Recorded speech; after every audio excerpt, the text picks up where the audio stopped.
श्रीमद्भगवद्गीता अथ द्वादशोऽध्यायः भक्तियोगः।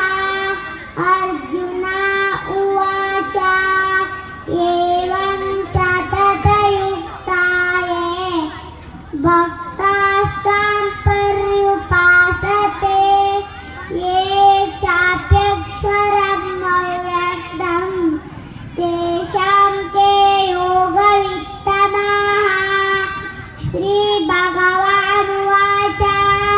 मय्यावेशा मनो ये मां नित्ययुक्ता उपासते श्रद्धया परयोपेताः ते मे युक्ततमा मताः।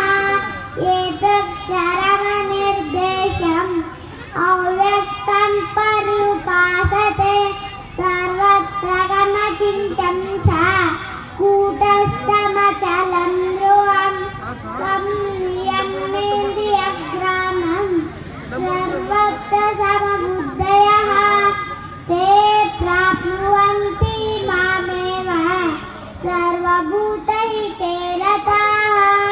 क्लेशोऽधिकतरस्तेषाम् अव्यक्तासक्तचेतसाम् अव्यक्ता हि गतिर्दुःखम् देहवद्भिरवाप्यते।